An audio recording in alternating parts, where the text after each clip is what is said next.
Drunk Tank. Drunk Tank. Drunk Tank. Drunk Tank.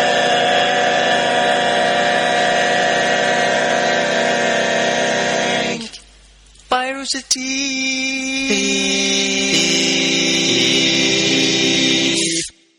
So would that be like a barbershop quartet? Yeah, except I think it was the same guy. Was over it and the same over. guy? Yeah. Well, it's not like he just layered his voice in. He doesn't have any friends. He's like one of those Himalayan throat singers.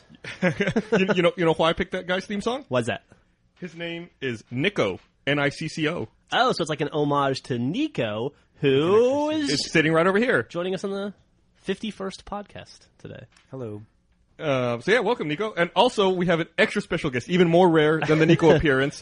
Sitting at spot number 3 over here. The return of Burnie Burns. I have not been gone that long. You have been gone since you made the passionate plea about late night talk shows. It's been like 5 6 weeks. And since then, they've canceled all of Late Night Talk Show. You helped make a difference. Went you out helped make a on a high change. You know what else that reminds me of is, did you ever have that horrible candy called Necco wafers? I love it, dude. I still eat it. You eat that? Yeah, dude, it's great. They're like big, like shittier versions of Chalk. Of chalk, yeah. Well, Jeff They're also like less tasty than chalk. Jeff also likes circus peanuts. So I think- Dude, I love circus peanuts. I think his opinion of candy is invalidated simply by that fact. Circus peanuts are delicious. Fuck yeah, man. Why would you make a peanut-shaped candy that tastes like banana? That doesn't make any It sense. tastes like packing peanuts. It tastes like pink. like nothing. It's the original fusion cuisine. Circus peanuts. That's a very, very sophisticated It palate do- you have there, Jeff. It Thank you doesn't very taste like peanuts, and it doesn't taste like circus. God, can you? The taste of circus would probably be horrible. I think it would just taste like hay and elephant poop. Yeah, the that's same what I'd thing, go right? for. Monkey poop. It would taste like Well, that's inappropriate. That went Nico. too far. Come on. Sorry. We've been filling Nico's head with all kinds of wrong information We about told the him podcast. he needed to have 15 bullet points prepared to talk about. We also told him he couldn't swear because the FCC would fine us. Yeah. I'm totally All unprepared. those were jokes, by the way. Oh. Yeah. You only need 10 bullet points. Yeah. You know, I also want to point out that Nico plays one of the voices in the Griffball miniseries, which is currently airing on Waypoint. There you go. Last episode comes out this Saturday. This coming Saturday. That was a very subtle transition. Yeah, we flew him in just to promote it. That's it. Nico's actually in town helping us with music for the new season of Red vs. Blue. Yes. Very fun. We didn't actually have Nico in-house for recreation, but we did for reconstruction. Yep. There's a conclusion. Well, Yeah, I think the last time we had Nico in town was for reconstruction. I think that might be the last time I saw him. I don't know if I've seen him again since then. To be fair, we had Gavin here for recreation, and this company has a one Foreigner? one foreigner quota. Well, So- we did have Ben and Gavino in at the same time very briefly. yeah, but together they weigh 112 pounds, There's like or 4 stone. 4 stone. It's like one real person. Yeah, 4 Yeah. stone and 3 shilling.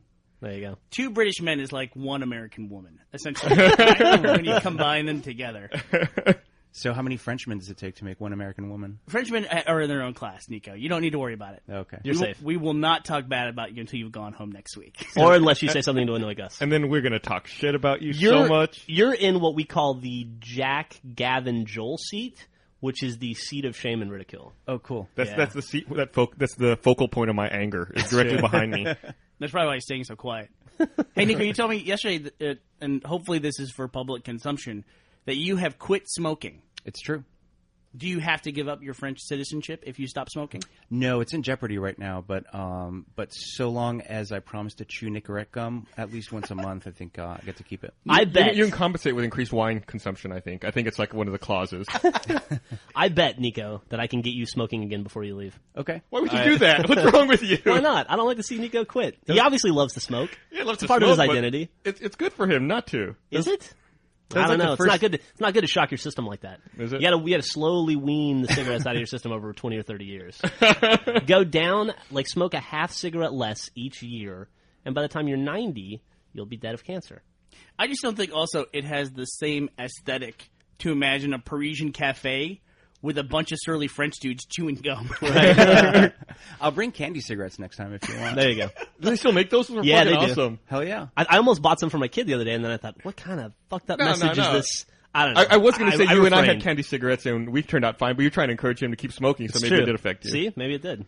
Well, you grew up Mexican too. Yes, I did grow up. I'm still Mexican, believe it or not. Growing up, that'd be a great book. Growing up Mexican, So, did you have all that weird candy, like the duck candy that comes in a squirt bottle? like sabrosas. Oh, yeah. Yeah, you get all that stuff. Chimichanchas. You're talking about Lucas, right? Yeah, or what is it? It comes in like... There's like different kinds of Lucas. There's like the powder, which is like a chili powder with a little bit of mercury in it. Then there's like the paste, which you like squeeze and it's like comes out like in a gel at the top, and that one's lead based. It's delicious. And it has lupus in it, what right? flavor is that, though? Chili flavor. Yeah, like chili powder. Good lord. That reminds me of, do you remember that website Bad Candy? Yeah. I wonder if they're still around. Bad-candy.com? I don't think so. They quit years ago, but we used to love that because they would find the creepiest, grossest, mostly candy from your people. Yeah. And then try to dissect what was in it and then try to eat it. Yeah. It was pretty gross stuff. It's a good site. It's an early inspiration for us with Ugly Internet and Drunk Gamers. Yeah, that's true. All the Asian kids always had creepy candy, too. Like that I couldn't figure out what the fuck it was. It kind of looked like Chex Mix in a way, but it was like shiny. You know I know what you're talking about. Yeah. And like then there was a guy, It's good. Good friend growing up with, and he had candy that you could also eat the paper from the candy. But the paper is like what it came in. So it's like eating the box of cereal. Yeah. God, can you imagine how good that would be?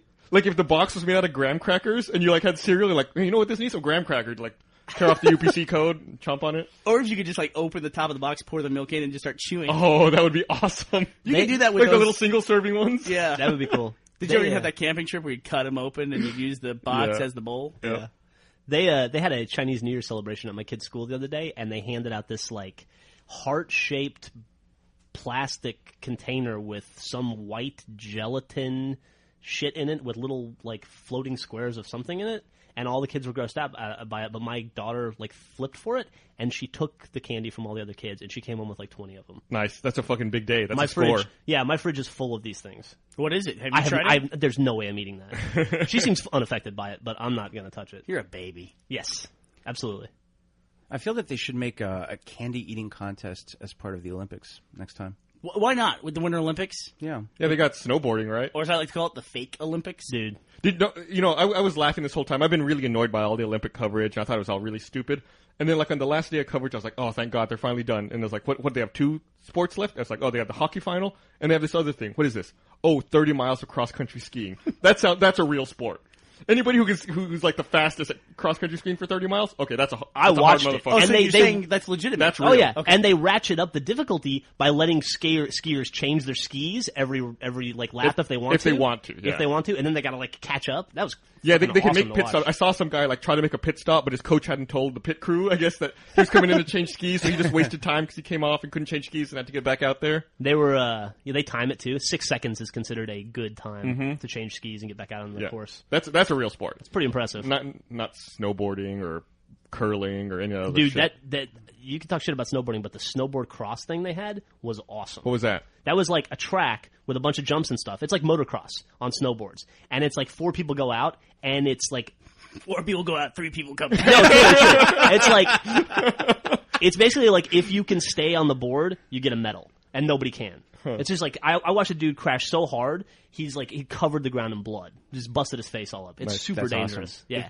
If That's there's not, blood. that's not Olympics, though. That's that's X awesome. Games. You gotta contemporize. Gotta go with the times, man. Can't be living in the past forever. To me, if it's not the decathlon, like you don't do it in the decathlon, it's not a real Well, Olympic my, event. my, couldn't my agree more qualifi- with you. Personally, my qualifier was always, if it's not something that's advantageous to you in a time of war, it's not an Olympic event. If it's not something you can use for combat. Dude, they should make biathlon. They should have the athletes shoot at each other. You know, that would be awesome. Like, I was talking about biathlon to my wife, and she's like, is that a real event? She thought I was making it up. I was like, no, it's real. totally She's real. like, why isn't it on TV? I said, because it's fucking entertaining. I know. Skiing and shooting? That's awesome. Why would you want to watch that? Yeah, just for those of you who don't know, the biathlon is when you ski cross country, then you stop and fire a rifle that you're carrying on your back at targets. It's like the James Bond event. It's awesome. You know the dude who thought of it's a badass, too? Because it's the biathlon. It's the 2-thing race, right? And the only 2 things that this dude knew were skiing and shooting shit. That was it. It's like, we only have a race doing the 2 things we know about, shooting and skiing. That's it. Probably some dude from Norway. But no, I agree. The original Olympic Games all had some kind of, they were like an extended metaphor, right? Like you threw the javelin and you ran. And some things like the shot put maybe didn't necessarily have It's like combat. if you ran out of gunpowder for the cannon, if you could still like hurl a cannonball at the enemy. Right, and then maybe add in gymnastics because that's I don't know about you that. know, That's a or stretch. Greco-Roman wrestling. Yeah. You know, but like Except they should give them knives. Greco-Roman Dude, wrestling should be like hand-to-hand You combat. got to recognize, though, that if you don't contemporize the Olympics and help it stay up with the times, it's going to go the way of the World's Fair, and nobody's going to give a fuck about it. Well, That's true. thank God they added snowboarding. I hope that worked out for them. Thoroughly enjoyed it. I would say the World's Fair was something that was over contemporized, right? I mean, that was the whole thing. They were the festival of the future. Right. I mean, Yes. how many world monuments were built because of the World's Fair? Just the Eiffel Tower, as far as I know. The St. Louis Arch was built for. Oh, was that? Wasn't Okay. the Toronto CN Tower I don't know about that. built for the World's Fair? Was it? How do you Wow. know that? Just because you go to these places and they say this was built for the so and so. Yeah, I think you're right about the CN Tower. But even like, how do you feel that your Eiffel Tower was built for the World's Fair? It was? Yeah, in 1883, I believe. Wow, that's cool. Why did they build that big dopey Ferris wheel in London? Not for the World's Fair. No, wasn't it? Was it for the They Millennium? built It's for the Millennium, they yeah. built the London Eye. larger Ferris wheel that was twice the size of that one in Chicago for the 1893. That was the original Ferris the wheel. original Ferris wheel built by Ferris, but they dismantled They it. could So fit it's like too 30 or dangerous. 40 people in a car 60 on that one. people a car. Jesus. Wow. Where's that? It was in Chicago. It doesn't exist Chicago anymore. It was World's the Fair. first Ferris wheel. It had giant cars that could hold 60 people. Dude, that's got to suck was when like- someone starts throwing up in one of those things. Or when they start trying to rock the car, like those That's- assholes do. Absolutely. I read a story that they had somebody go nuts on that Ferris wheel at that World's Fair and tried to open the door and get out, and like the 60 passengers subdued him. Yeah, It was like the original. It was like the original dude going nuts on an Yeah, airplane. after that, didn't they like have one or two like guards? Security guards. Yeah, in- they in had to all start the putting cars. guards because people were freaking out. Mm-hmm. That would be an awesome Winter Olympic sport, like the cable car that you have to escape from. Yeah, That kind and of thing. That thing was built specifically to like outdo the Eiffel Tower. Mm-hmm. And supposedly at the time it did, but you know obviously it didn't withstand the test of time. Eiffel Tower's still there. Eiffel Tower's still around. You know what I like about that? You were talking about that. Was it cross boarding? What's it called? Snowcross. Snowcross. The thing I really like about that is that you mentioned it's 4 people, right? Yeah. So in the final race, 3 of those dudes are getting medals, and 1 dude's a big fucking loser at the It's end true. of that race. Yeah, and they're also allowed to. That's also contact, so they're allowed to push each other and stuff in it too. They should have knives too. They should do. I think if they Maybe added they'll get to that if point. they added knives to every Olympic event, it might be a help. Figure skating, knives. You should be allowed to use snowballs and icicles in any event for whatever, however you can repurpose an icicle, you can use it in a Winter Olympics event. Why use knives when you can, as Jeff said, contemporize and use automatic weapons? There you go. Knives are more elegant. It's more of a throwback. It's an ancient art of warfare. Neoclassical. Maybe a bow and arrow. I'll give you that. bow and arrow. They should do like fencing with ski Crossbow. poles, and that's it. That's all they do. They throw ice javelin, fencing with ski poles. That's it. Thank God they don't have the dumbass ribbon event, you know, that they have in the Summer Olympics where they dance around with the ribbon. Oh yeah, What so is that? stupid. And the ball, right? That's like another portion of that event. Is they have the ball as well. Yeah, stop making events. It's, That's what I say. What is Stop it? That's making like something gymnastics, right? Performance gymnastics, I don't dancing know. gymnastics. It's got a very specific name. Yeah. And honestly, the problem with the Olympics, the way I see it now, is that it doesn't really feel to me like an athletic competition. The Winter Olympics actually kind of do, but like the Summer Olympics, they just feel like this is our genetic showcase. You know, this is the Chinese gymnasts are all 4.5 feet tall, and did you hear they just stripped the medal from the 2000 Chinese team? 2008. Yeah, no, I think it was 2000. They had a 14-year-old on the team. They determined after all this time. I think it was 2000, but it just doesn't feel like Michael Phelps doesn't really feel like a super athlete. He just feels like a guy who's like genetically the perfect swimmer to me. And loves pot. Does that mean that he loves pot? Right? Do you think so, or he just worked that much harder than everybody else? No, I throughout don't the think course so. Of his life. I think if I spent my entire life dedicating every waking moment to gymnastics, I would still be beat. Right, By I the mean, I disagree. by the ham. do you twist, think whatever they are. Tiger Woods was genetically engineered? I'm not talking about golf. Well, I'm just talking about sports in In general. the Michael Phelps I'm talking about example, Olympics. I think Michael Phelps benefits from having like a larger lung capacity than normal. Like there's things like that you can't control. Like you can't train and increase your lung capacity. Like you're set with it. And he's got hands like frying pans. And, I mean, and the frying pan genetic mutation also worked in his advantage. yeah. I mean, what's next? The guy gets gills, and we're gonna say like, "Oh, work hard, kids. You can get gills one day too." You know, Possibly. And no, it is. I mean, I could work on my lung capacity, but there are certain sports I couldn't play. Women's field hockey, for instance. I'm just gonna throw that out there. I'm genetically predisposed to not be able to play that sport. I don't know. I think if you started early enough in life and were dedicated enough that you could excel, you could get to the Olympics in anything. You don't recognize that there's a certain body type for floor gymnastics that doesn't exist in everyone. Sure, but everybody around the world gets to have that. I mean, it's not like nobody in Wisconsin has that body type, you know? Yeah, but eventually, I mean, you don't know can that. start it, but then, at the end of the day, like 98% of people are gonna. It's like, oh, you're too tall now. Sorry, Yeah, you're out. you worked for 10 years to try to be in the Olympics, but you gained that extra inch. Sorry. But that's the way it is for everything.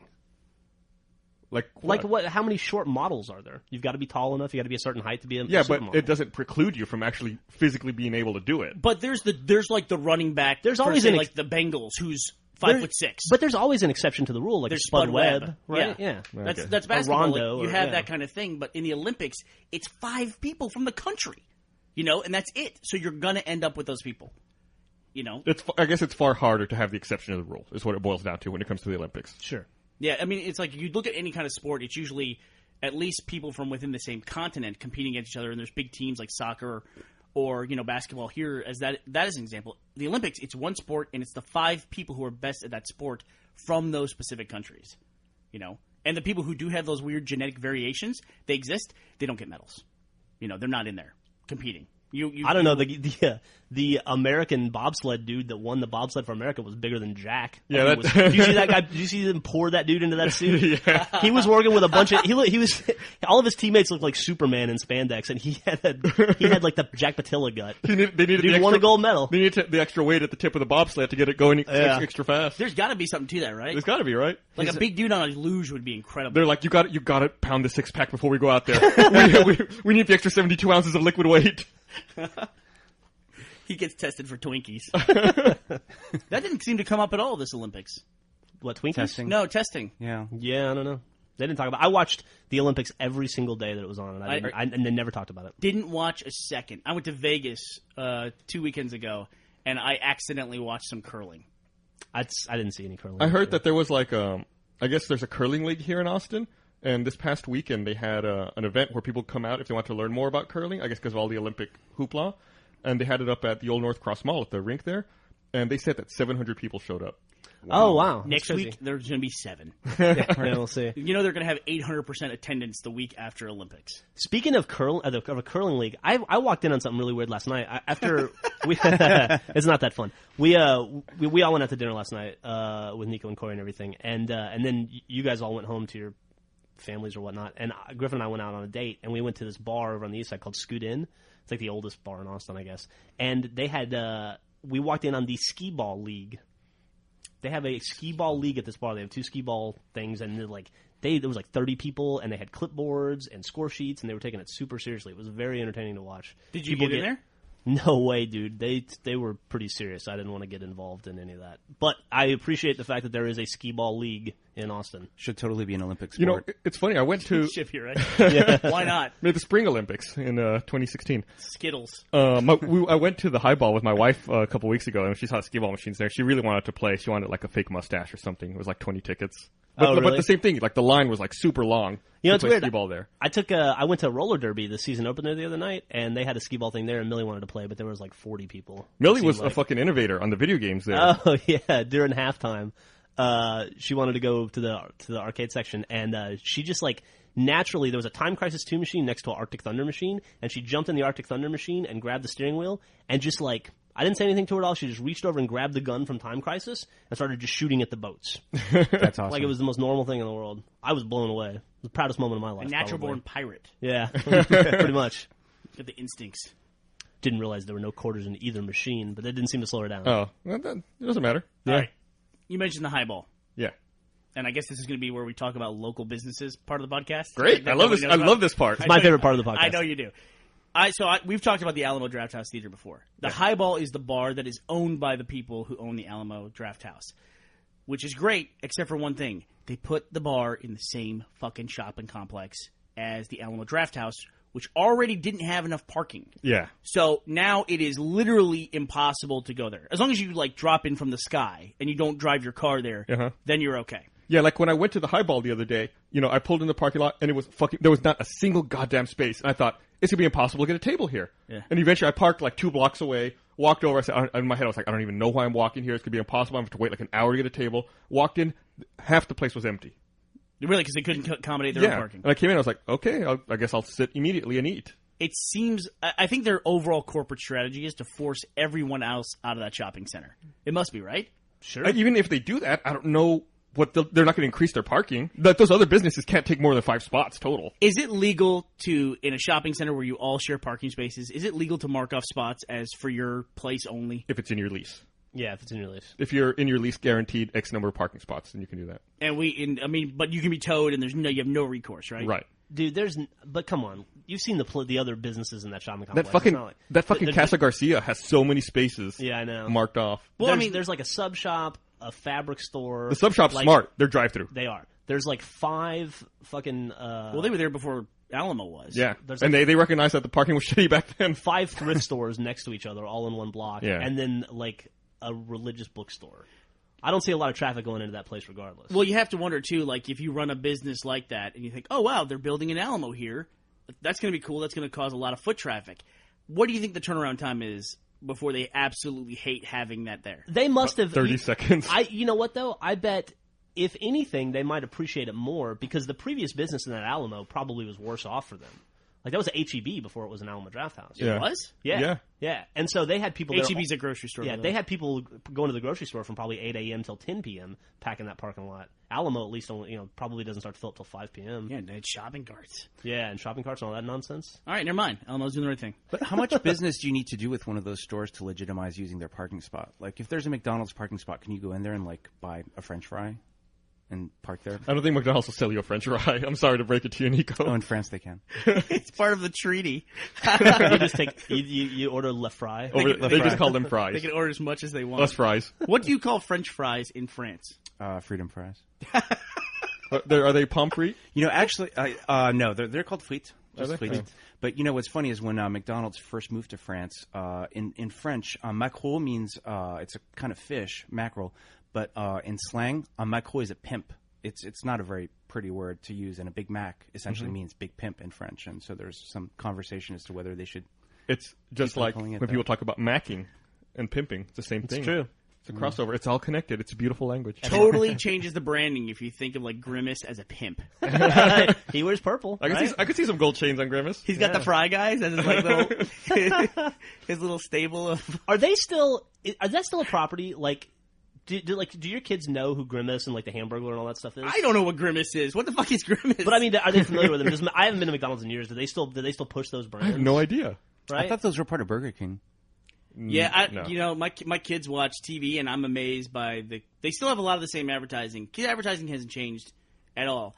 It's still candy made to look like hallucinogenic drugs. Probably with very similar effects. And they still use fear to sell breakfast cereal. I don't know why that Fear? is. How? Look at every ad campaign for breakfast cereal, kids' breakfast cereal. Somebody has the cereal, somebody else wants to take the cereal away from them and will go through disguising themselves to try to get it from them, and then they reveal that we know it's you. You don't get the cereal. Sure, like Cookie Crisp or the Trix Rabbit, Lucky Charms, Cocoa Puffs. Yeah. Even like what's the Flintstones one, the Pebble cereal? Fruity Oh Pebbles. yeah, he wouldn't let Fred get it. Barney doesn't let Fred get it. You can't have it. Yeah, You're not allowed yeah. to have this.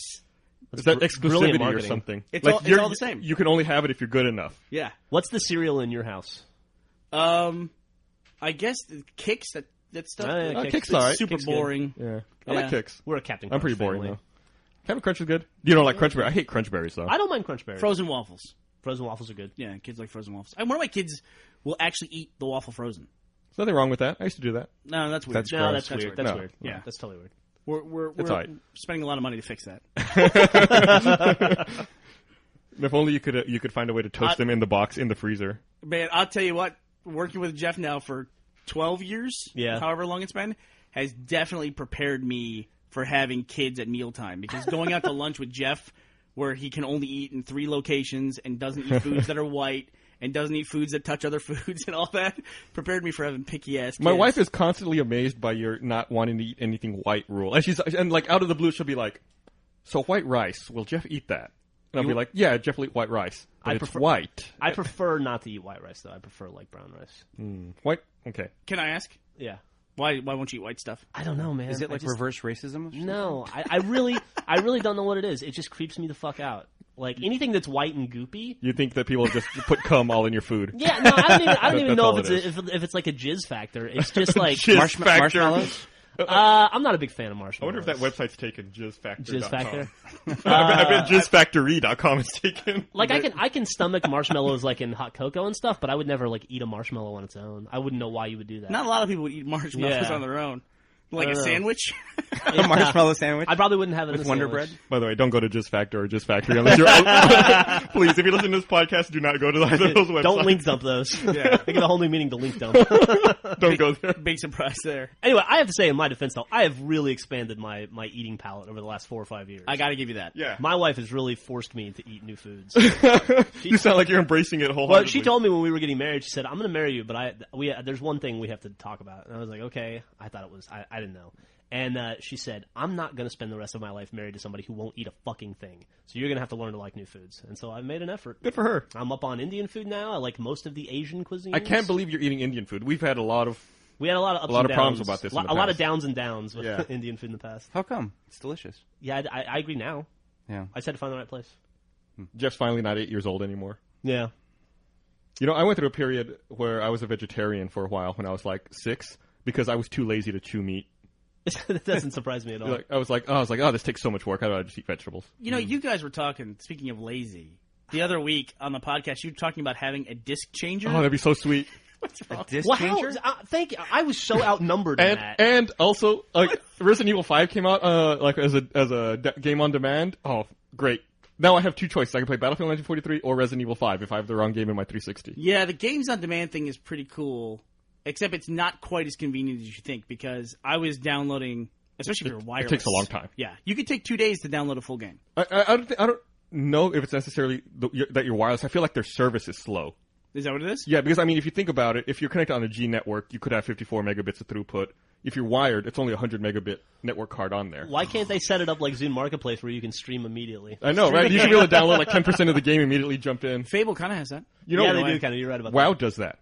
If you download the trial version of WoW from the website, you can start playing within like 10 minutes. It like downloads, I guess, like the starting areas first, and then as you're playing the game, it's streaming down the rest of the That's content. fucking brilliant. That's great. Hey, speaking of WoW, Speaking of WoW. WoW, a weird topic came up. you got into the StarCraft beta? I did. What did you? I was hanging out with you while you were installing it, and then we were trying to find a game, and then I had to go do something else. What did you think of it? I don't really know what's okay to talk about, but it's cool. It's cool? StarCraft. Yeah, I think Yeah. you talk about it. It's StarCraft. I mean, you know, I was just going through. You don't have to and- go into specifics, but you liked it. It was Yeah. I mean, it was funny how I was going back to stuff that's old Blizzard aesthetics, like clicking on my peon character over and over and over again to hear all the different stuff they say. Yeah. And it was fun. It's very, very cool. You know, Yeah. it's obviously still beta. I don't know if the final version will be like this, but it was kind of cool because the ambient music in the game was very like retro and threw back to the original StarCraft. I felt. I don't know if you noticed that. Frank O'Connor one time said, I think it was either about Halo 3 or Halo 2. It must have been Halo 3. He talked about the multiplayer, their strategy for it for the Halo games. And this is the Halo Reach trailer also came out today for multiplayer. I think it was leaked and then finally released. Right. Right. But Frankie said that they treat it essentially like a sport, where they want to keep it new and fresh, but you don't change the fundamental rules of a sport. right. And that's a great way to look at it. And StarCraft, you could definitely say, is a sport in some parts of the world. Oh, definitely in Korea. Right. Should be an Olympic event. That would be awesome. You want to contemporize? Why not? Yeah, sure. Why not? Well, we might see something like that in our lifetime. Actually, Although, honestly, I don't consider competitive video gaming a sport or anything special at all. It's one of those things, I think, that in theory, you think, wow, this could be big, and then even I can't watch it. Yeah. yeah. Right? I mean, it's like I thought I actually value the skills that these people have, but it's just not that interesting to watch someone else play a video game. It's a whole other, like, I don't know, like, method of scoring, and this whole other thing that we don't understand. Like playing StarCraft professionally, you have like there's a measure of like actions per minute that you execute, Right. And you have to execute like over 80 actions a minute if you want to stay competitive. It's like what the fuck? Yeah, it's commands per minute. That's crazy. And then there was techno chess. There was some stuff like that though. We've all seen that video of some kind of Street Fighter championship where the guy comes back with some ridiculous block combo. Yeah. And a room full of like 1,000 people goes crazy. And it's like, okay, I recognize that everybody loves this, but what the hell's happening? I don't understand. But Oh my god, he pulled a quarter crescent hard punch. Yeah. Yeah, he got like Street Fighter has really changed over the years too, where they have those mega moves. You know, Yeah. they're not just the hidden moves. It's like power ups and crazy combos are the big thing. I guess. Shit's complicated. Shit's complicated. I think what's I feel more- like oh, go ahead. I feel like an old man. I preferred my Street Fighter when it was Street Fighter 2. Not even Turbo, any of the other shit. Just regular Street Fighter 2. Did you ever play Street Fighter where they had the big buttons and how hard you punched depended on how hard you hit the button? No. That's awesome. They were big, huge rubber buttons. I don't think I've ever seen And they that. didn't have the 6 buttons. They just had 2 buttons, punch and kick. And if you pushed punch really hard, it did a fierce punch. That's crazy. Yeah, that was the original Street Fighter. I used to play this hacked ROM version of Street Fighter 2 in Mexico, like across the border from where I lived, where Guile's sonic booms went like up and down, like in a sine wave pattern instead of just going straight. Why? Why not? It was harder to block. I think. It was fucking crazy, and then like everything was amped up like to 300% speed. It was a fucking nightmare to play. Were you good? No, it was terrible because the rules are all broken. It's not balanced. Did you know? get your ass kicked by all the Vatos? Yeah. But yeah, I think someone told me recently that that's called like the Rainbow ROM or something like that. Oh yeah. Yeah. Man, it's been a kind of crazy week or two for video games. I feel like you just got into Battlefield Bad Company 2 last night, right? Yeah. And started hitting up the multiplayer. Mm-hmm. How fucking tremendous is that game? That game's great. I was a little pissed off last night because I tried to join games for like half an hour, and it kept telling me I couldn't find any games. It was like Battlefield 1943 all over again. Oh, really? I was getting pissed off. I was like, this is DICE again. You know, they even had a beta for this. Why don't they have the server capacity ready? But after 30 hours of 30 minutes of hitting A over and over, I eventually got into a game.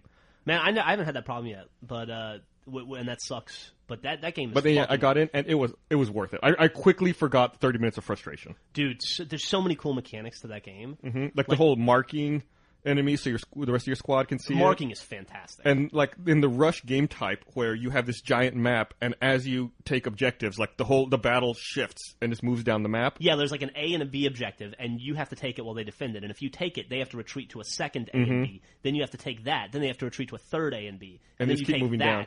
and then you win. So you're not like constantly reloading a map. You know, you're just playing down the same map. But it's constantly changing and being fresh because you're moving down to new sections of it.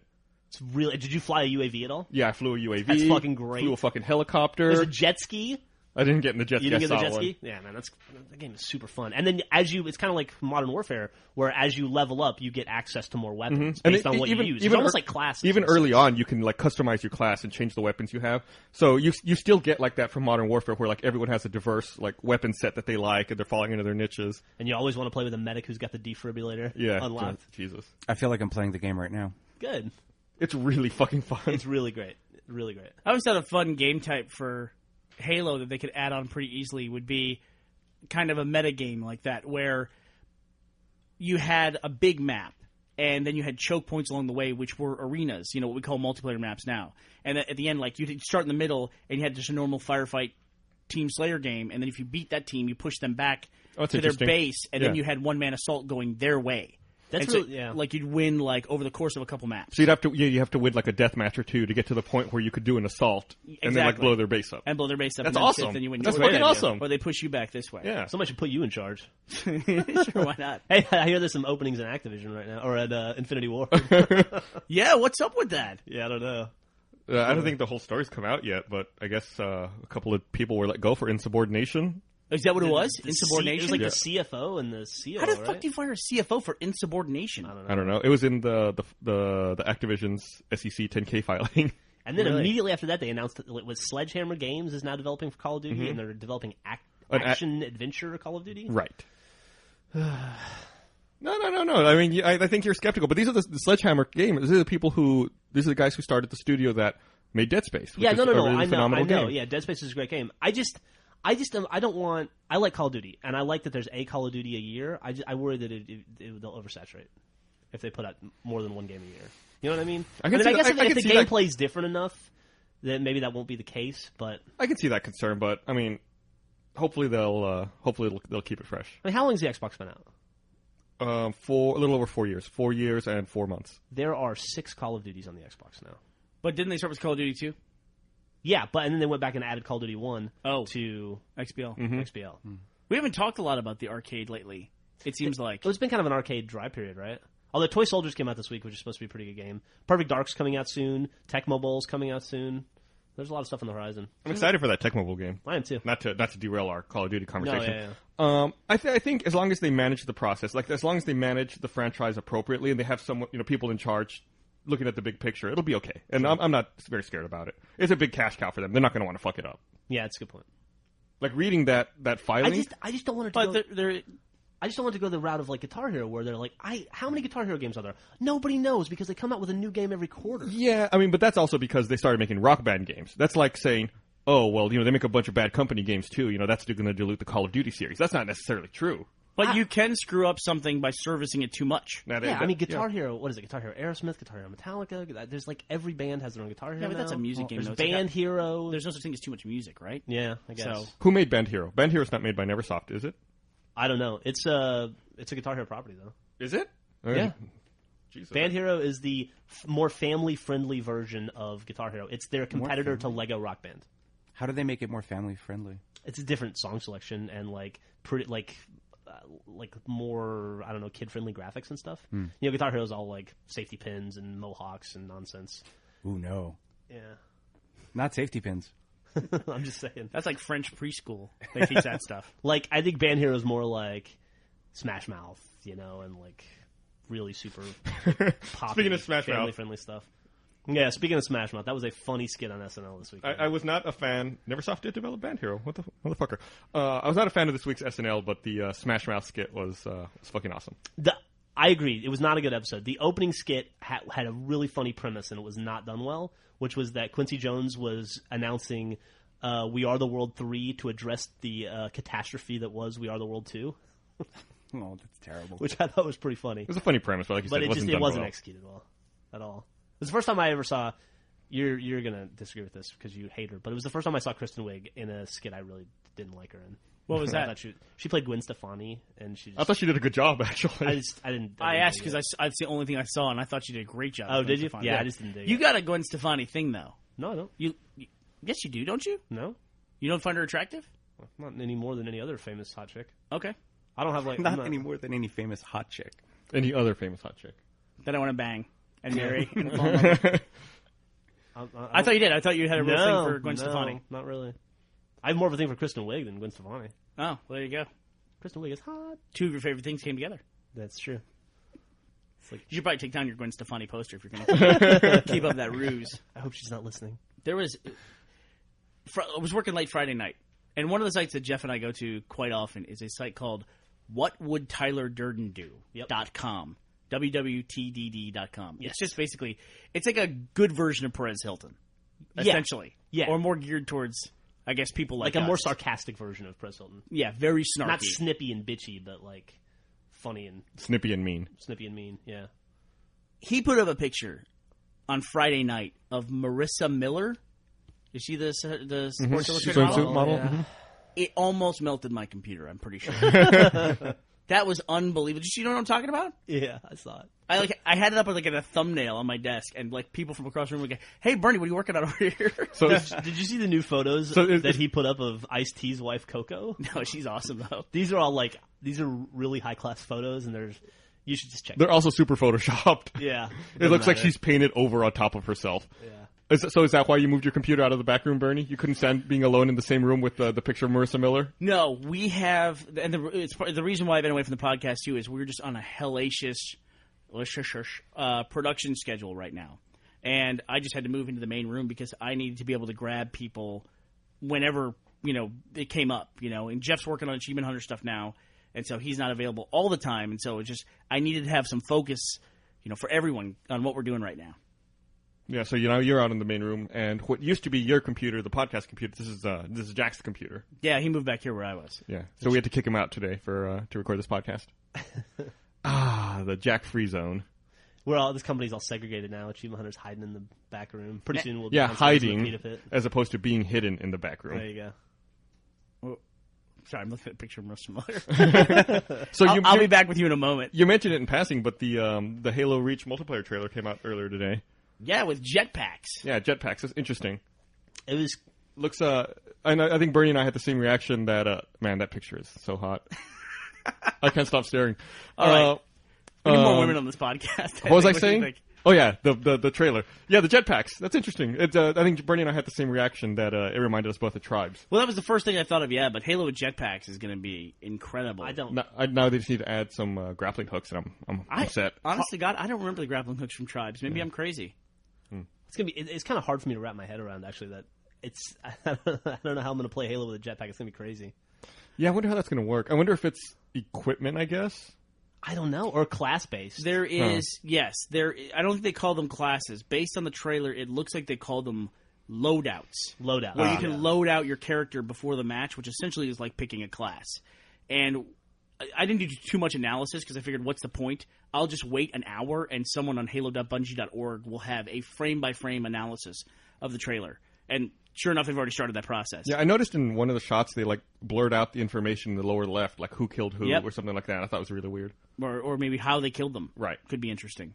But the in the shot where they have the first show of the jetpacks, there's one of those graphics that says loadouts, and there's a guy in a jetpack flying.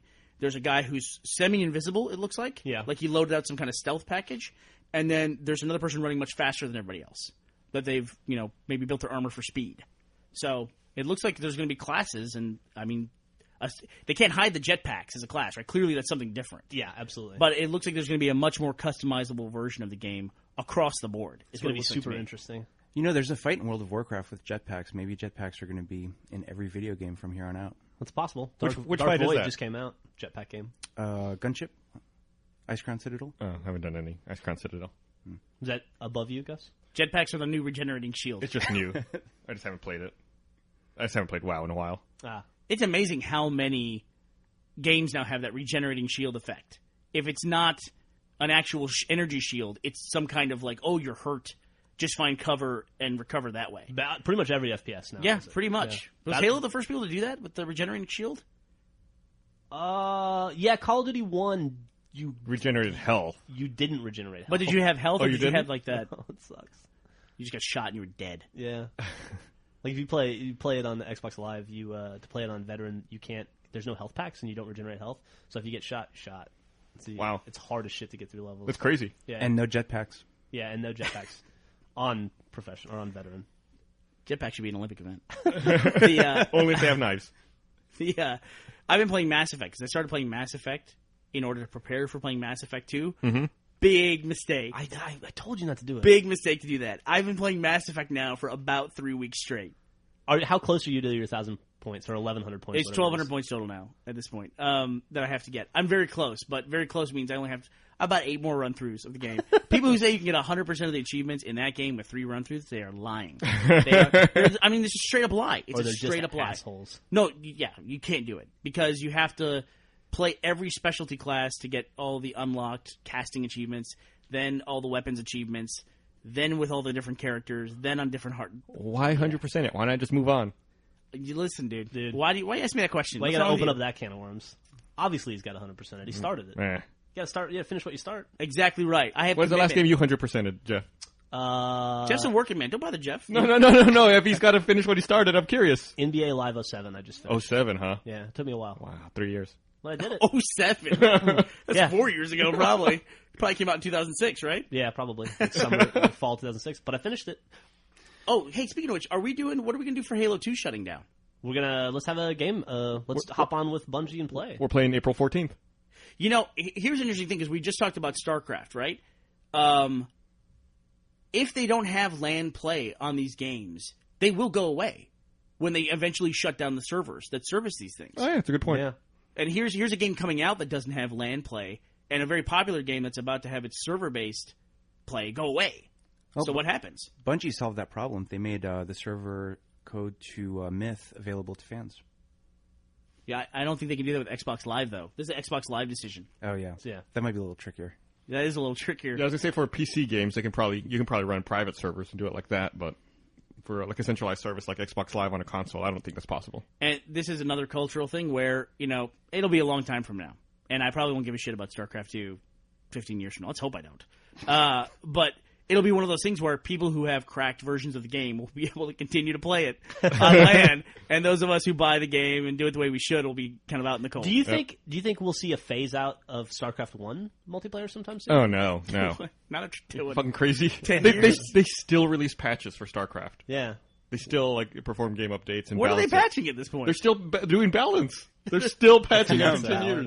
We found a 13-year memory leak in a game. If you leave the game on for 13 years on the splash screen, it eventually will crash your PC. Well, you laugh, but Windows or Microsoft just released a patch released a patch for Windows that fixed like a 13-year-old bug. Really? Yeah, it was like 13-year-old bug, really? no, it was old. It was a 17-year-old bug. The bug predated Windows 95. So What the hell? to apply the patch, would I have to upgrade to a Pentium? I'd have to get 512 megs of memory in my computer to do that. 512. Jesus, what are you, fucking nuclear scientist? Man, I got my computer now. I bought these drives. I have 6 terabytes of video storage for the new season. Dude, I'm jealous of Every that. season it jumps up. I think last season we had 3 terabytes, and now we can get 2 terabyte drives in. Awesome. I'm jealous. I need to do that. That 2 terabyte drive I bought for Achievement Hunter. When we bought that like 3 months ago, I've filled twice now. Yeah, but you have external drives you offload to. Yeah, they're all full. Jesus. I have 3 full external drives. You know, with that much video storage, I get the feeling I could just leave the Xbox running and just record it, and it might make its own episode of Red vs. Blue. Just Give it a shot. by pure circumstance. Let's go to Vegas this luck. weekend. I had fun in Vegas when I went. Yeah, you had a good time? Yeah, I went with my wife, so I guess. Sorry. She always makes me stay in places that I don't want to stay. Where'd you guys stay? Like I would normally stay at the MGM or even like the Monte Carlo, where it's just a bed. You know what I mean? You go there and stay. But she always wants to stay at the Bellagio, or in this case, the Aria. Well, she has a different experience or like a different desire in vacations, though, right? Like you wanted to go out and see Vegas and gamble and do that whole thing, Right. And she wants to like hang out in a really nice room and get room service and like And go to nice restaurants. not be pestered by kids all the time. And Exactly right. yeah, I can understand that. Exactly. And I would, if it were up to me, I would just sit at a blackjack table, break even by the end of the trip, and get free drinks the entire time. Pretty much. How do you balance the two? What's that? How do you balance the two? We balance it by doing what she wants to do. Yeah, Got it. that's how it's marriage a marriage, works, Nico. yeah. I- Is that how it works? Is that Yeah. the single guy asked that question? What's You compromise by doing everything you don't want to do. and if you don't balance it that way, after 9 or so years, you end up getting divorced and you have to start all over again. right. Yeah. Not to beat the point into the ground, but the most recent StarCraft patch came out last January, And January what 09. did they patch? It had a feature change where you could do in-game speed option menu now has an enable CPU throttling checkbox. Enabling this option allows StarCraft to consume fewer CPU cycles. That's Activision that said? Blizzard. Oh, Activision Blizzard. Yeah, and then 3 bug fixes. 3 bug fixes. Wow. They also- Lessen the imposed delay in the CPU throttling feature, removed an unnecessary delay when processing palette cycling updates, and fixed an issue with the reply feature. If I was Blizzard, I'd put out a patch for StarCraft again tomorrow that says we just disabled the BattleNet accounts of the Infinity Ward executives. That's it. That's all the patch does.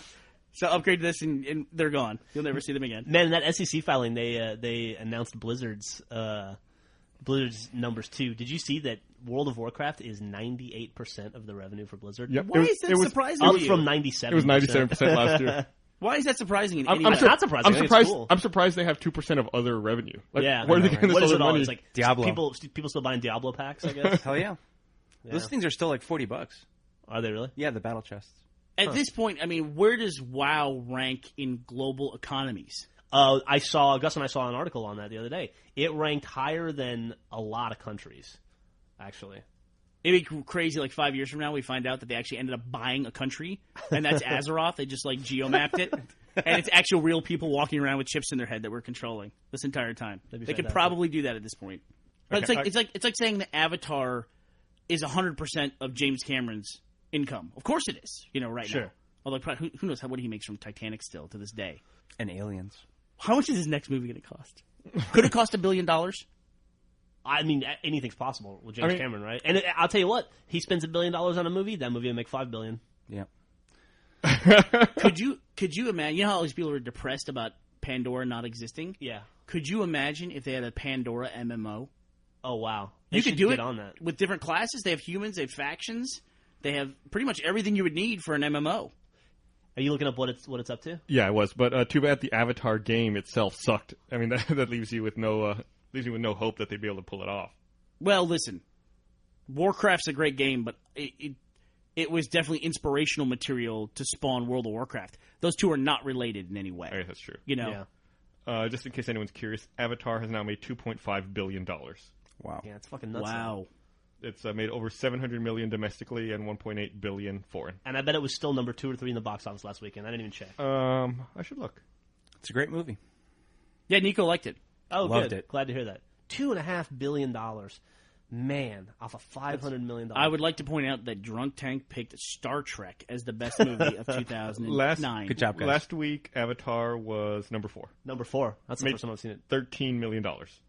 At this point, I would like to see what the percentage of its box office every week is IMAX, and watch that percentage grow. That in 2 months, it'll just be in IMAX theaters, but people will still be going to see it. Last weekend, my mother came to visit in town. And I was like, "Oh, have you seen Avatar?" She's like, "No." I was like, "Oh, let's go down to the IMAX and see if we can see it." Nope, we sold out all weekend. Really? Wow. I still couldn't see it. I was just about to check to see if it's sold out right now. I bet it is. I'll go see it again. So I want to see it. I've been thinking about absolutely. I've only seen it once, and I would love to see it again. I haven't seen the 2D version. I want to see that. I don't. I don't want to see it either. Oh, why would you do that? You'll see it eventually. You see it on TV and stuff. I just don't want to lessen that experience. As a matter of fact, that experience was so immersive. I need to see it a second time to see all the stuff I couldn't take in. I saw it twice, and it didn't. I was looking at entirely different things the second time through. That's awesome. I was just watching stuff on the side of the screens for the hell of it. Do you think it'll release when it does release to home video? Do you think that'll be the first home video to release with a 3D version for your home? No, they've already released DVDs with 3D versions. Yeah, like what? Coraline came out as a 3D version. With glasses and whatnot? Yeah, it came with glasses. There was and there have been a couple others. There was a program that was broadcast in 3D recently. What was that? They're during the Super Bowl, didn't they have? Or the Super Bowl last year, they had a movie trailer that you could get 3D glasses for. Yeah, but there was one in the last 3 or 4 months as well that came out. Yeah, I think it was Max Headroom. So wait a minute. So if they can put Coraline on a DVD today, and you can watch it on your TV with glasses and it's 3D. I like where this is going. Why are they selling 3D TVs? I ask myself that all the time. What does a 3D TV do? I have no idea. Because you need glasses to watch a 3D TV. Yep. Oh, you do? Yeah. I think I just found a hole in the system. It's a ruse.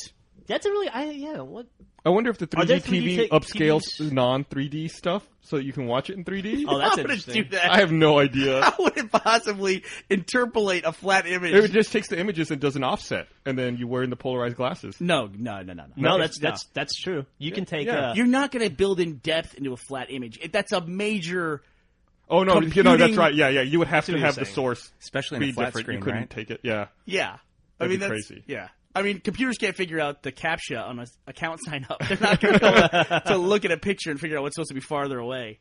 I mean, maybe one day. You go by. Yeah. Oh, did you hear Roger Ebert's new voice? No. I heard an article. I heard a story about that on NPR the other day. It was really interesting. How's this? What? New voice? Yeah, so Roger Ebert had some kind of cancer that led to salivary gland cancer, which led to most of his jaw being removed. So Roger Ebert has not spoken, I think, in a year and a half. It's been a long time. It's been a while. It's been years since he's been able to speak at all. So some company in Europe, you'll probably know it, Nico, you probably know them personally, they made a voice synthesis based on the catalog of all of his recorded voice stuff previously. So he talks in a Stephen Hawking voice. That's how he does it now with the Apple Talk or whatever. Sure. And then he switches over, and it's a computerized version of his voice. Mm-hmm. And if you grew up watching, Siskel and Ebert, it sounds like him, but it doesn't sound like him. I was going to say, That's still pretty fucking crazy, though. Made his wife cry, as we said. Why does he need that stuff? I thought he just did the thumbs up and thumbs down thing. He's actually a really, really brilliant guy. So Roger Ebert's a really, really interesting dude. Except he doesn't think video games are art. Writes a lot of columns that are really. He's a pretty smart guy. Yeah. He is very interesting. He focuses on the culture of movies specifically, but he touches on a lot of different things. Yeah, he really And he doesn't like video games? No, not a big fan. But so, I mean, what would his opinion be on something like Aliens versus Predator, which is really, spawned by a video game, right? I mean, the cycle of that franchise is movies to video games, and then... I bet he gave the movie thumbs down. I would guess. I don't want to go too far on a limb here. Dude. But I think Aliens vs. Predator was spawned by a comic book, wasn't it? Oh, was it? I think so. Right? Like a Dark Horse comic. Way back in the day. Well, I think it was spawned by a joint and a bag of Cheetos at 4 in the morning. Hey, wouldn't it be awesome if Predators fought the aliens? And out of all the dumb ideas where so-and-so fights so-and-so, why is that the one that everybody hit? latched onto? It's That makes sense. It's because- aliens versus the Predators. It's because they put that fucking alien skull in the Predator's ship in Predator 2, and that planted the seed. Yeah, apparently That's why we're going to have Star Wars meets ET someday. guess. Apparently, the comic came out first in February 1990, and then in November that year, Predator 2 came out with the scene you just talked about. Okay. Oh, wow. There you go. I bought that comic. But it sounds stupid when you say it for anything else. Like It does. If you had a Star Trek versus Star Wars movie, that just sounds dumb. Did you see the Enterprise blow up the Death Star? Yeah. Yeah, like Willow was in the council in episode 1, right? So So was E.T. So now we have the Willow franchise. versus fucking Willow versus the Wookiees. Emperor. Yeah. When's the last time you saw Willow? I haven't seen Willow in forever. I saw it I saw some of it like about 2 weeks ago. I'm gonna guess. Doesn't hold up. Oh, dude, it's terrible. I thought Millie might like it, so Griffin put it on. It's fucking terrible. Millie didn't like it. I don't know how anybody could watch that. I don't recall Willow doing well when it came out.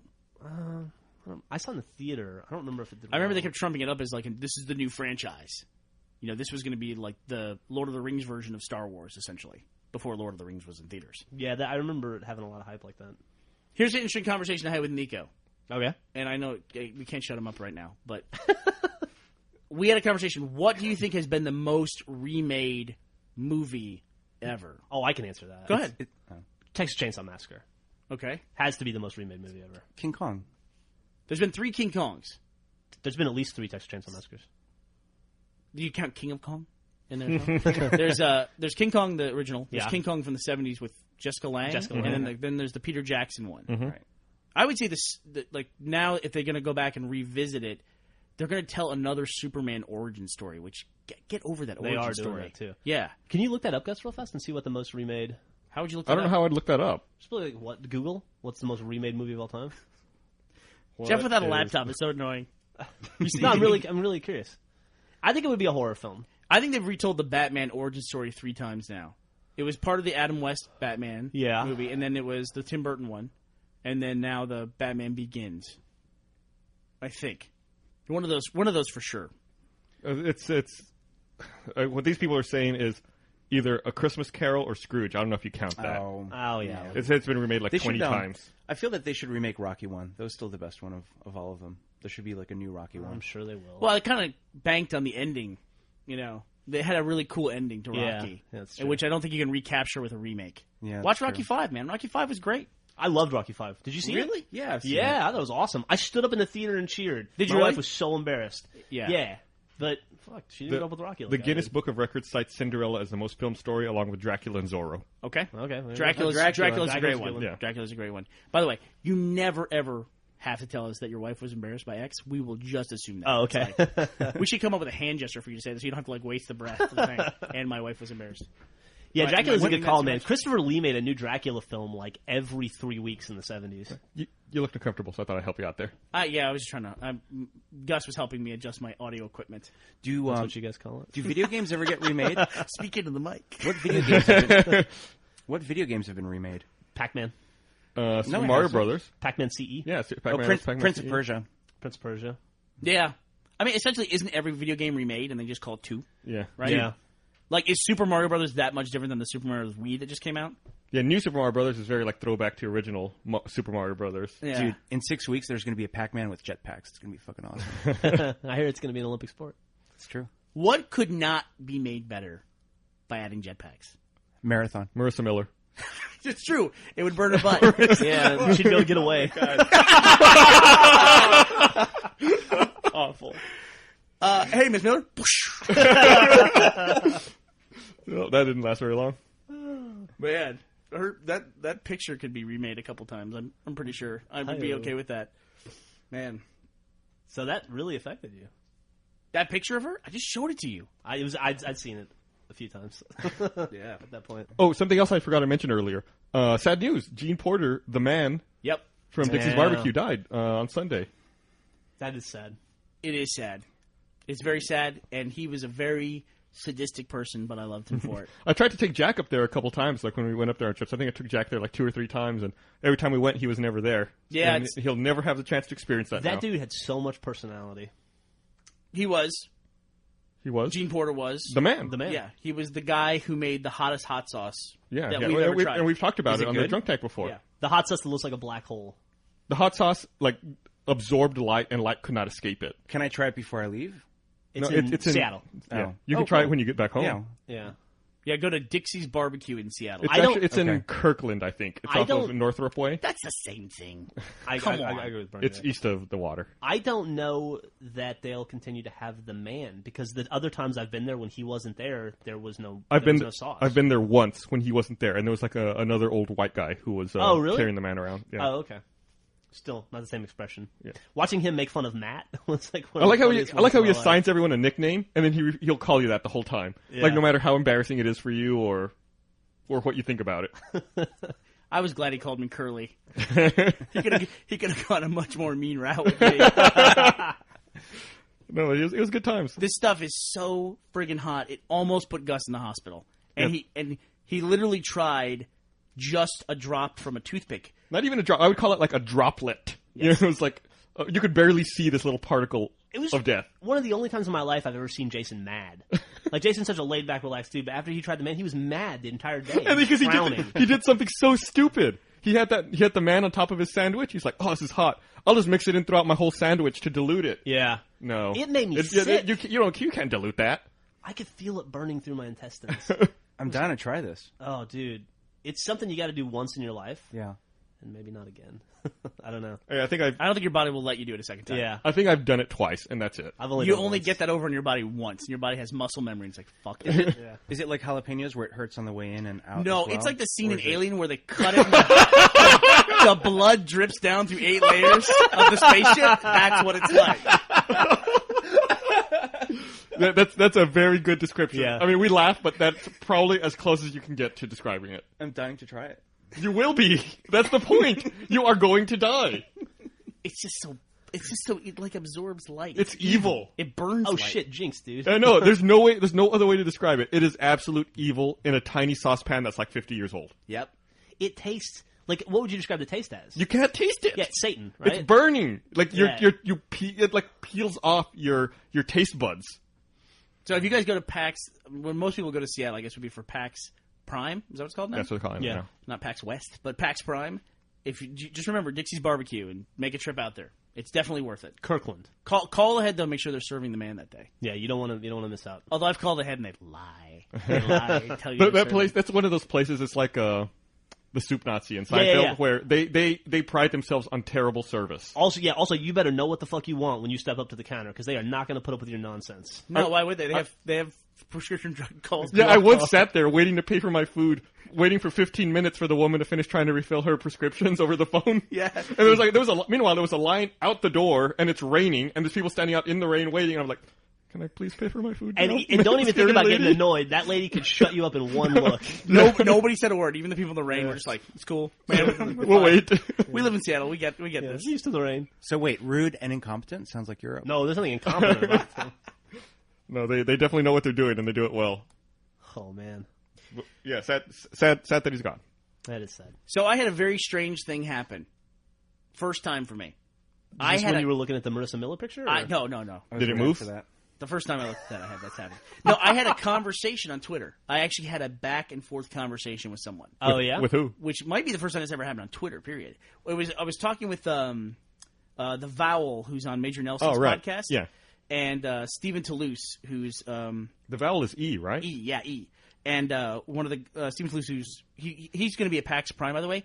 He does, if you're going to PAX Prime, he does a hilarious panel on like the book of Xbox, like treating Xbox terms of use as though they were with the word of God. Very funny. And I know he's going to add to that for this. It's almost like a routine, like material. Nice. You said PAX Prime, not PAX East. Sorry. He'll be at PAX East. Okay. I think he'll be at PAX East doing it. That's Stephen Toulouse. Is that also going to be during our panel?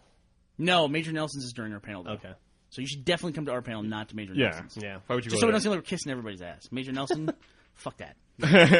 But we have tons of cool stuff to show at our panel. People should come by. I think we plugged it last week, and Oh, yeah? Yeah, we definitely want people to come out.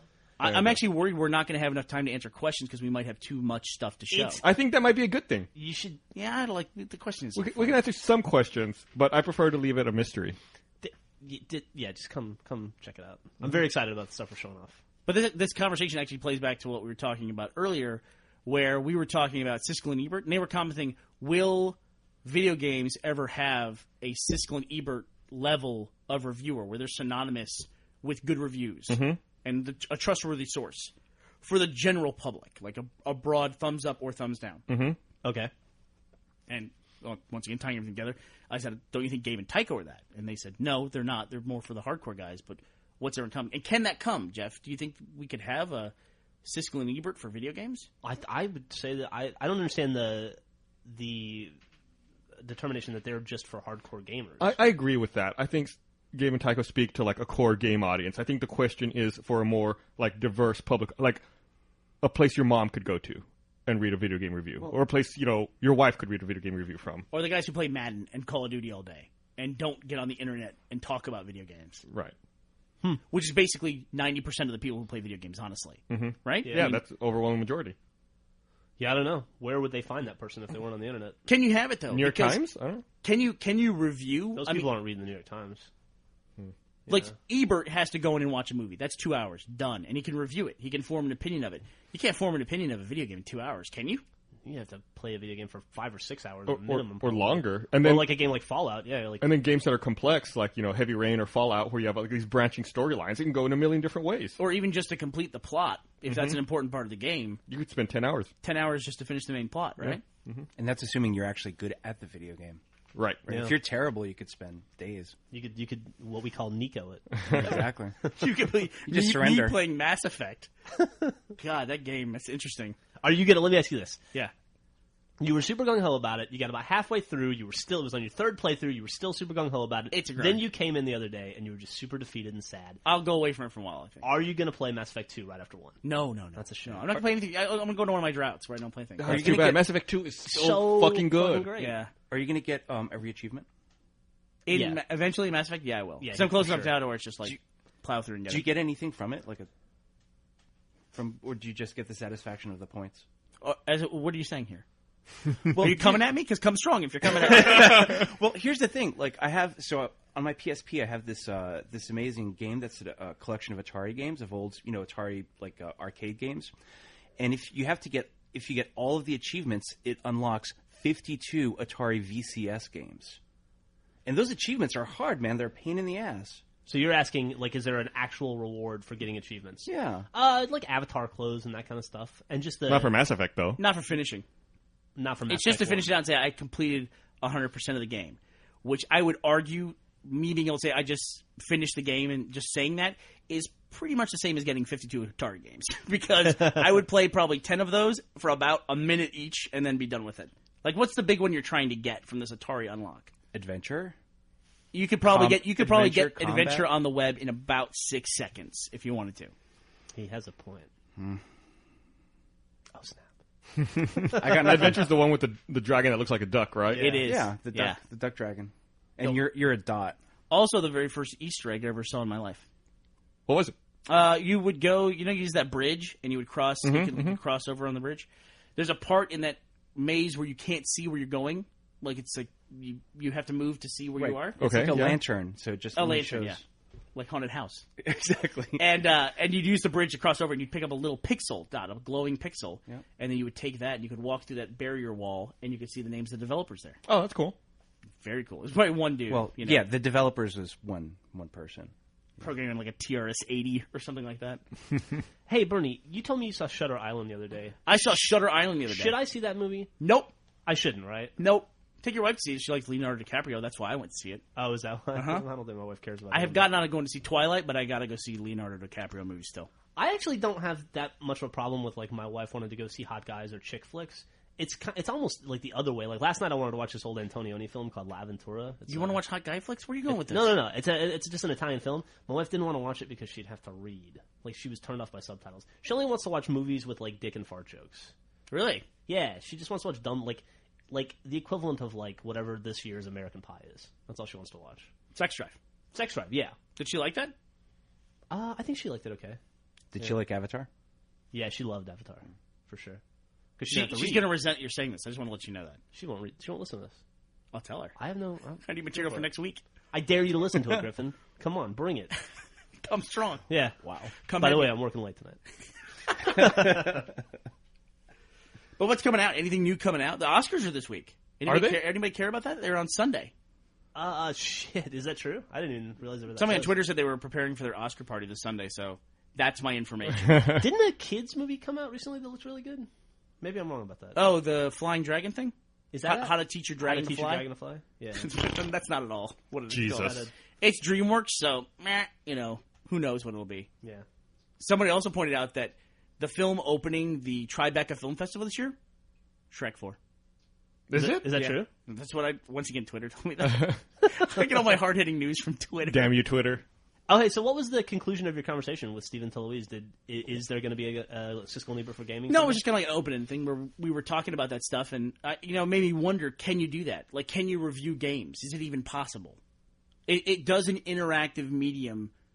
Is a review worth anything? Well, GameSpot sure tries the hell out of it. I mean, it just seems like we try to fit it into that model, right? And is a demo probably the replacement for the review for this kind of media? Interesting. So, like, outsource it to the consumer to determine, Right. But I mean, like, what the value of the I product. actually made the point: is the Xbox Live unique user count, is that the new thumbs up or thumbs down? Like, this is number 2 after a month. This is a good game. Yeah, it's a good call. But it's how I choose stuff. But a demo. Yeah, but then the general public might not necessarily understand what that means or how that works. I feel Right. that a demo can also be like a trailer, right? I mean, it only shows the good parts, and then 5 minutes later, when you actually do go and see the movie, it's one big disappointment. Well, normally, though, a demo is like a level or like a chunk of the game that's cut out, specifically for demo purposes. And I think it's rare that someone will put extra polish into that area and then neglect the rest of it, because that would just be like more work, if that makes sense. I tend to find the first levels in games are a lot better than later levels. Do you think so? I concur with Burnie on that. I mean, sometimes you can feel the development time running out as you're playing the game. It's not, they don't necessarily build the game in a linear fashion, though. They're not Yeah. like, oh, we're building the last level a week before we have to ship. Oh, No, but when they together. assemble it, they're like, okay, this is the best level. Put that first. They're not going to put the shittiest level first, right? Or they start don't off young and excited, not tired. And then, let's just put a monster there. Oh, yeah, what do we do with that hole in the wall? Put a crate in front of it, that kind of thing. I'm always very happy when I get to the end of a game, and the end is a different experience than the previous 3 levels. Like, Does that make sense? you got a give an example. Gosh. Mass Effect like that. Like, Borderlands would be an example of how it didn't do that. It was kind of leading up to that, but it was... Borderlands just kind of ended all of a sudden. Yeah, but it felt like that because the thing at the end wasn't what you thought it was going to be. It was just like everything else. Yeah.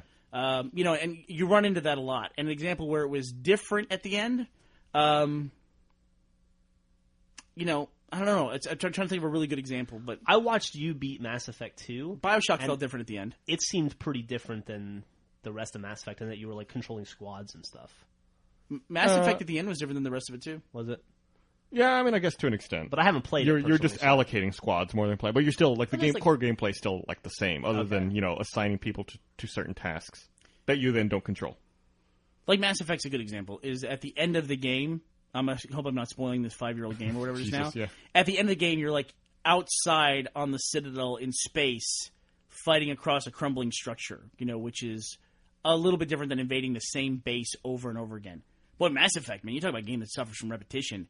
Every one of those bases is the same floor plan. Mm-hmm. Every single one. Is that true? Is that the part where you get the jetpack? Not the case in 2 at all. You know how when you play BioShock and you did that water hacking thing? And you're like, Yeah. oh, this is that version of that. Like, every time it loaded up, you're like, am I going to get the one on the top left or the one on the top right?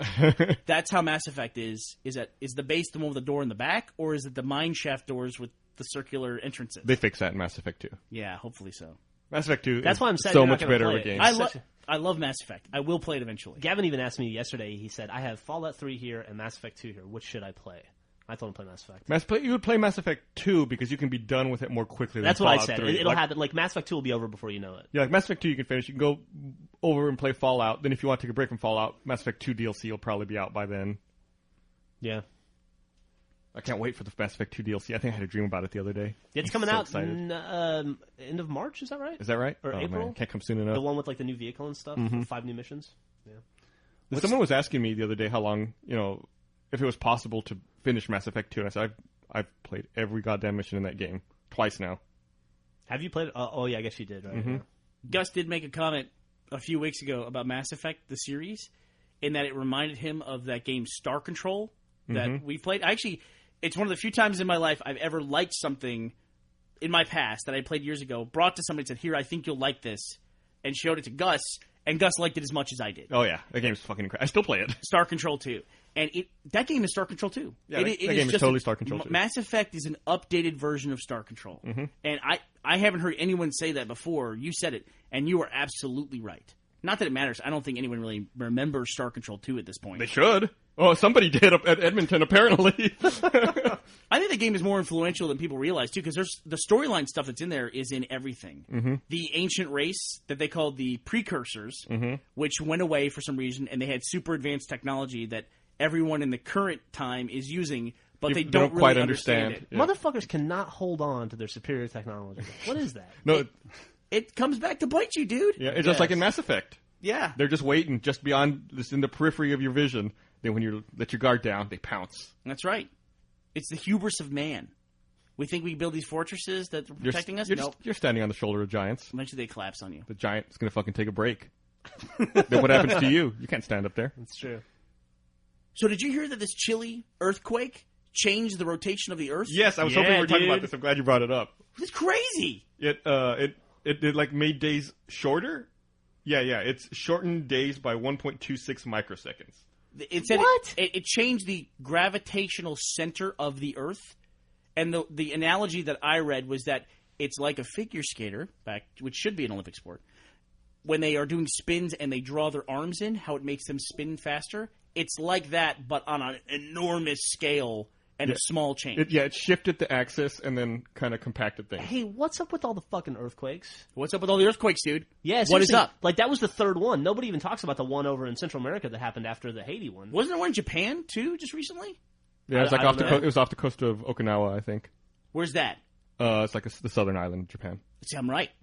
That's where Mr. Miyagi's from, right? Yeah, Okinawa. big U.S. military base there. That's right. They said that I guess like this Chilean earthquake made days 1.26 microseconds shorter, but the one in 2004 that generated all the tsunamis in the Indian Ocean made the days 6.8 microseconds shorter.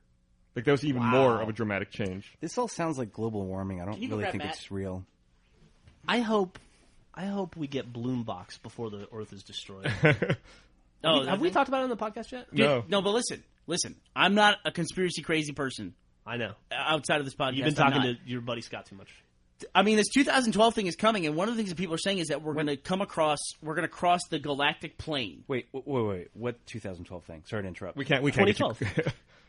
This would take too long. They take too long. Just roll with us. The end of the world. The Mayans okay. predicted the end of the world at 2012. Okay. It's like you saw the Terminator. It's like Terminators win. That's what Oh, okay. Got it. But it makes me wonder if there's not something to this with all this weird ass shit that's going on. Hey you know? Matt, we're talking about end of the world stuff and earthquakes, like all these strong earthquakes. Did you tell my embarrassing earthquake story? No, what's your embarrassing earthquake? Oh, from L.A.? From LA, yeah.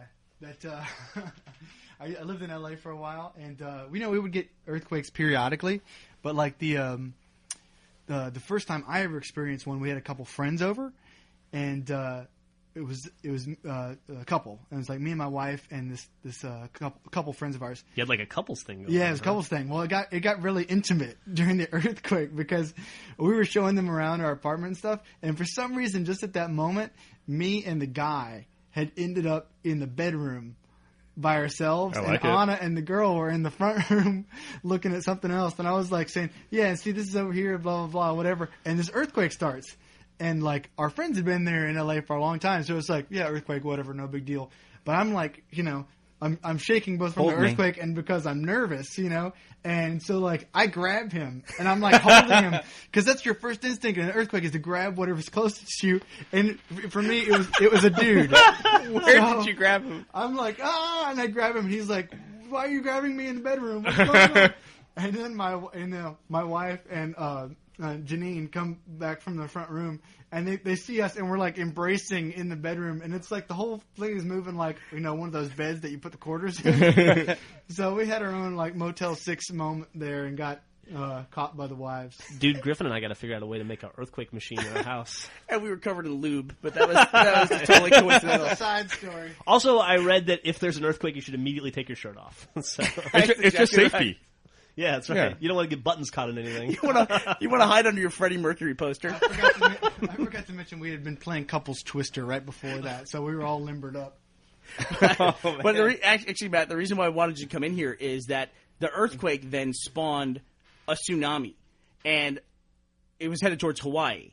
And I actually have a crazy story where Matt and I took a vacation together with our wives. This is not going to end up the way his story did. But although we did do a lot of hugging on that trip. Well, there was a point where we were out on these cliffs, and we were going to walk. There's like this natural bath. Queen's Bath. Queen's Bath is the island of Kauai. It's like this natural pool that's out there. But you have to walk across these lava cliffs to get to it. We were going out there, and we were just watching the waves. And I saw this wave out there. It was about a mile out. And I thought, that is a really big wave. And we're like 40 feet above the sea level on these cliffs. And I just saw this thing coming, and we were on there's like different tiers of where we were. Just have to picture that, because it's like just saying 40 feet above the sea level on the cliffs. I mean, we're on a cliff, literally on a cliff, and you go to the edge, you look 40 feet down, there's the water. That's the normal level of where the water should be. And so I saw this, I pointed out to Matt, and he's like, yeah, that looks like a really big wave. And so I started like getting our guys to like come up the cliff, and there was this couple out there taking a picture like on the edge of the cliff, and we're trying to get their attention. Man, this wave hit. I've never seen anything like it before. It was just a rogue wave that came in, and it washed everybody up against the cliff face, 40 feet up. It washed everybody up against the cliff face, and then it started to wash people back out towards the cliff to pull them off. And then one guy got completely just his back scraped up. Oh, Yeah, if they're lava rocks, they're probably all sharp, right? Yeah, I'm pretty sure I still have a scar on my leg from when I jumped down to help him and the girl. And then didn't we read after that like a few weeks before, 3 people had died in the bath? Yeah. Wow. That was great. Had we known. So the funny story is big waves already come in Hawaii, so. Well, I read a story a couple weeks ago that said, I guess scientists have finally confirmed the existence of rogue waves out in the middle of the ocean. Oh, yeah. Where, like, rogue waves can exist that are literally 100 feet tall. You betcha.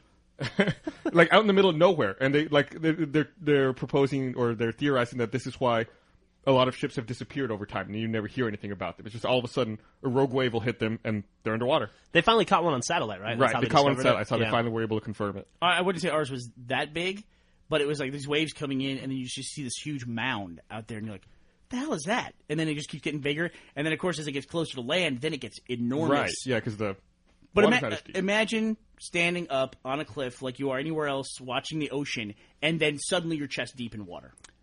It was bizarre. It was bizarre. Did it... So, like, when you said it was a big mound, like, before the wave crested, did it just look like the Cloverfield monster coming out of the water? Well, by the time it started to get really close to us, we were in full scramble mode. I bet. To get up higher and higher, to get away from How long did it take to get up to go that mile? Who knows if it was actually a mile, because we're looking out the horizon of the ocean. And it probably took about, I think, 40 seconds total, for it to come in. I mean, first you like, wow, that's big. And then you kind of like, hey, maybe we should kind of get up the cliff. And then he's like getting closer, like, fuck, run. That would be an awesome Olympic event. Wave riding. Tsunami surf? Yep. Yeah, but that dude, Matt was right. That dude was an asshole and got his immediate comeuppance. So. I hope he's listening right now. I think he broke his camera, too. No, that was me. Oh, that's right. I took a video. I have a video right before the wave came in, and I can show you how high it was. And it was the last video I took with that camera. So you got your comeuppance for being a good Samaritan. Yeah, exactly. Oh, wow, you still have that video? Yeah. I've never seen that. Yeah. YouTube, I haven't man. seen it either. It's just me panning around so you can see the height at which this happens. That's cool. That's pretty cool. And you'd be like, that's not 40 feet. So I'm sure the first thing you're going to say to me in that. in our heads, it's 40 feet. Dude, you had to be there. Yeah. Getting crushed by the enormous wave. So what else is coming out? So the moral of the story is never go to Hawaii. The moral of the story is never go to Hawaii. They have actually footage now. Have you seen some of the footage from people on like the 18th floor of a Chilean skyscraper who have their video cameras out at 3 a.m? Scary as shit. LiveLeak is a great site for stuff like that. Yeah. LiveLeak.com. Mm-hmm. Like, if you were the kind of person who wanted to see a killer whale beating their trainer to death or something like that, that's probably the site you would go to. The other week there, I don't think I ever talked about this on the podcast, I saw someone had, like, footage of the Challenger blowing up. I guess he had just gotten a video camera that day and was, like, testing out his VHS camera. He lived, like, some old guy living in Florida. It was like, oh, look, there's a shuttle off in the distance. Then, like, you see it blow up, and you just hear him going, that doesn't look right. Immediately. Yeah, and, like, talking to his neighbor, like, what, did you see that? Is that normal? Does it do that? The weird thing about that video to me, Gus, I saw the same one. It was weird to see something you're so familiar with from such a different perspective. Mm-hmm. But also, it's like that guy, that happened in '86. Mm-hmm. They're all talking to each other like it's the 50s. Like, it was real weird. It was the weird. whole thing seemed bizarre. It's like literally he's out there watching the Challenger, and then some lady walks down her lawn, going to her car. She goes, "Hi, Bob, going to the store. See ya." And he's like, "Okay, Sally, I'm watching the shuttle." And stuff like that. And then and then his neighbor's George, right? George. Is that normal, George? You see that, George? They got problems there, Yeah, George. they got problems there, George. That's Stuff what like he kept saying. Yeah, but it was really I saw that same thing. It was interesting, man. He definitely he must have been a retired engineer or something because he immediately recognized that wasn't right. Yeah, they got problems, George. They got problems here, George. All right, anything else we want to talk about? Should we wrap up? Is there anything else we need to plug? We will be. I'm not sure who's going yet, but we will be at Emerald City Comic Con in Seattle, March 13th, approximately. We haven't worked it all out yet, but we will be at Emerald City Comic Con signing reconstruction DVDs that we'll be giving away at the Waypoint booth. Right, it's not a full-fledged Won't Rooster be a Teeth typical presence. Rooster Teeth presence. We won't have our own booth. So we're going to be co-located at the Waypoint booth? We'll have a slot. Well, actually, Okay. they're going to have a time when we're there to do Okay. it. And Cool. we'll put more information, but I'm pretty sure it's on Saturday. I think that we're still trying to work it out because it's kind of a last-minute thing. And then if you're at the South by Southwest Interactive and Film Festival, I've got a panel with some guys from College Humor, or Busted Tees, Despair, and the lady who does the 30-second bunnies. That'll be on Sunday. I'm doing that. March 14th. 30-second bunnies, man. I haven't seen that in a while. Yeah, they're on Netflix streaming now, Oh, yeah, they are, aren't they? along with Loose Change. is Yeah, now on Netflix streaming. I saw that. My wife was like, "Oh, you want to watch it?" I was like, I thought we've seen this on the internet, haven't we?" Didn't that strike you as weird? Yeah, it was real weird. That Loose Change is the 9/11 is an inside job documentary. Yeah, they released it for free on Google Video like a long time ago, and you could watch it. Is it Alex Jones? I don't think it is. If you've ever seen It's very Alex Jones-ish. if you see the pictures of the chicken wire frame that with the fire around it and they have the cinder block on top of it showing how steel doesn't burn or steel doesn't melt. This was their scientific experiment. Speaking of Alex Jones, he was saying about the plane crash in Austin a couple weeks ago. He was saying that the federal government knew about it and that the fire department was there before the plane hit, and that's why the FBI was also already in town. What? I know. Wow. Wow. Apparently, though, the fire department was already there. I found out. Well, they were close by doing a training. Right, they were across the exercise, street right? doing a training exercise at the Dave & Buster's there. They were doing the same thing in 9/11. Yep. They were out in the streets. So maybe the conspiracy is Dave and Buster's. Dave & Buster's is a terrible place to go. Maybe firefighters are clairvoyant. Did you know that also that Al Qaeda has claimed responsibility for that plane crash that we always talk about? That is the one that happened the week after 9/11 in You mean Queens. the Rockaway Island? Is that The Queens. Oh, yeah, I remember that one. the one that crashed in Queens. They claimed responsibility for that? They've claimed responsibility for it all along, and everyone has just ignored it. What's the deal with that? I don't know. No, but Somebody needs to call Alex Jones. But right it's been proven that it wasn't terrorist related. It was Proven by who? It was proven by the FAA. Yeah, there you go. That the co-pilot fucked up. He overcompensated and broke the rudder, the vertical stabilizer. I thought it was off. a jet stream thing where they got in the jet stream of another jet. Yeah, they got in the jet stream of another jet, but then the co-pilot overcompensated, broke off his vertical stabilizer, and the plane fell apart. Apparently, the dude who claimed the responsibility for it too is the same guy, like in the same cell or something like that as the underwear bomber guy, and that's why it all came back up again. That this guy has always claimed responsibility for that plane. You know what amazes me is, do you guys remember shortly after 9/11 the what was his name, Richard something, the guy who was on the Richard English? Reed, the shoe bomber? Yeah. Like, how would anyone in their right mind let that guy fly? I mean, you saw pictures of him. He looked like crazy. Racist? Are you my wife or something? Profiling. Nico. I sit long as next you're to not- crazy people all the fucking time on a plane. As long as you're not I as don't know, fat dude. as Kevin Smith, you're okay, right? Isn't that how Okay, that works? let's talk about that for a second. I know we're going long. I know you want to talk. You're going to go conspiracy. Does anyone on that. believe for a second that Kevin Smith was really thrown off a Southwest airline flight just by happenstance 2 weeks before his motion picture goes into theaters? Yes, and I'll tell you why. Seems a little convenient. It does seem little convenient, right? convenient. Because you cannot find a trailer or advertisement for that movie that mentions Kevin Smith in any way.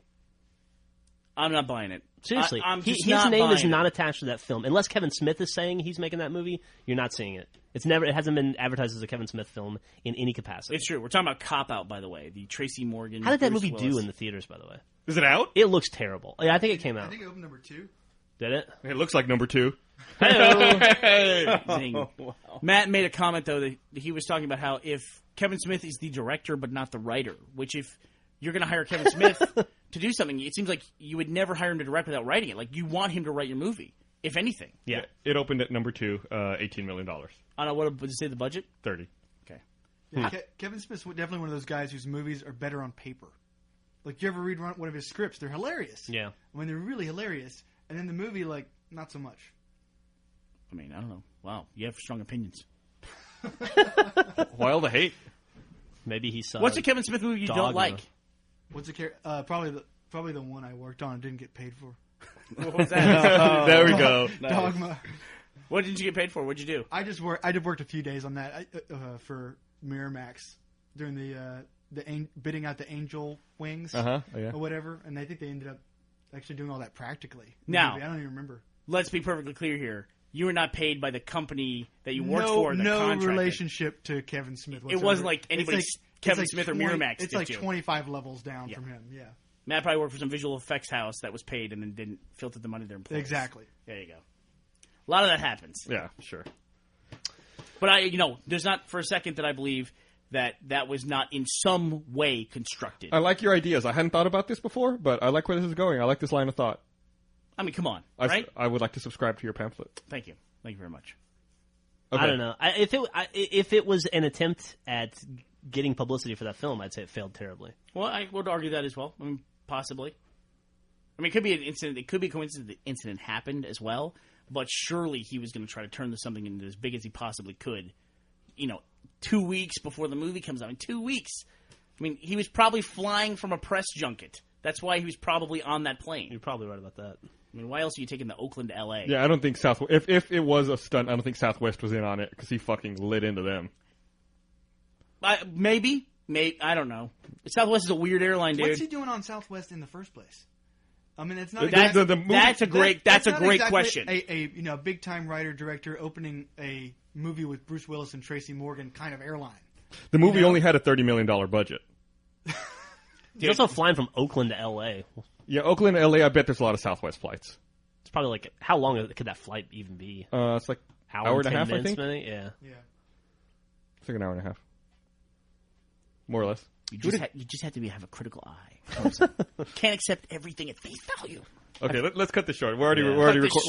Let's cut this normal. We're already recording. This podcast is already running late, and I got to get this out in time. Bye, all right. Well, thanks for listening. Thanks for being here, Burnie. Hey! Yeah, it was good to see you again. And you too, Nico. Hey, Nico, you were definitely we could not present. shut you up. I know. And I hope you never come back on. All right. Well, thanks for listening, everyone. Ta-ta. Bye.